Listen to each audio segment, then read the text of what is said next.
بسم الله الرحمن الرحيم وعنو وناكسنا خيارتها وديغا داونيسا كسو دواده wararkii Soomaalida kuwadii ugu dambeeyay wadana kale ka daawataan page-kan waa 16 bisha shanaad 2026 muqaal waraagtii soconay adoo beed waxaad ku maqli doontaan macluumaad ku saabsan madaxweyne Xasan Sheekh Maxamuud oo cadeeyay mowqifkiisa ku aadan 15 May maadaama hal maalin oo qura aynu hore imika uga soo gudubnay muddadaas intaan ku soo gudbin qodobkaas faahfaahsan muuqaalka leega saar iska share galay aynu ku bilownay saaxiibayaal madaxweynaha Soomaaliya mudane Xasan Sheekh Maxamuud ayaa jimciyay khudbad xasaasi ah oo ka jeediyay maalinta dhalinyarada Soomaaliyeed ee 15 May ayuu uga dhawaaqay qaan culus oo ku aadan madaxweynaha sharciga ee hay'adaha dawladda iyo waqtiga uu ku eegyahay waa sidoo warka u dhigay madaxweyne Xasan Sheekh Maxamuud ayaa meel fagaara uga dhawaaqay madaxweynaha dawladda iyo ka baarlamaanka uu ku eegyahay 15 May 2027 isla markaana uu ku cadyahay dastuurka cusub ee dhawaan dhaqan galay sida uu ku dooday madaxweynuhu sidoo kale wuxuu intaasi ku sii daray go'aanka inuu ka yimid rabitaanka shacabka Soomaaliyeed ana gaaray aysan ahayn hay'adaha sharciga u leh ayaana gaaray buu yiri sida uu madaxweynuhu ku dooday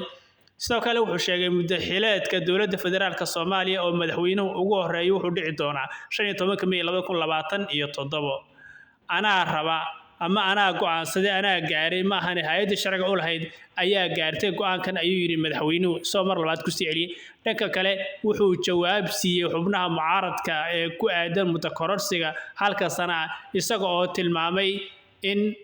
in qalloocintooda aysan waxba soo kordhinayn iyo qayladooda isla markaana go'aanka baarlamaanku uu yahay mid dhaqan galay waa sida warka u dhigay madaxweynaha sidoo kale madaxweynaha hadalkiisa si wata ayaa wuxuu sheegay halka madaxweynaha ayaa ku soo hadalka madaxweynaha ayaa ku soo aaday saaxiibayaal gabi ahaanba iyadoo lagu kala tagay wada hadaladii fila Soomaaliya uga socday iyo golaha mustaqbalka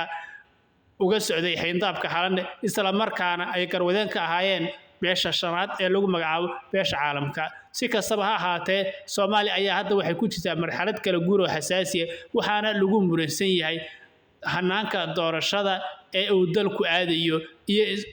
iyo wax ka bedelka dastuurka sida warka loo dhigay saaxiibayaal bal waxyaalihii dambe ka soo cusbaan iska qabsigan waxaad ku daawan doontaan muuqaalada dambe fadlan muuqaalka leega saar oo share garay sababtoo muuqaalka leeg wuxuu gaarsiinayaa meel aad u dheer aad baad u mahadsantihiin hadda intaas garatay haddaad garantiin nabaday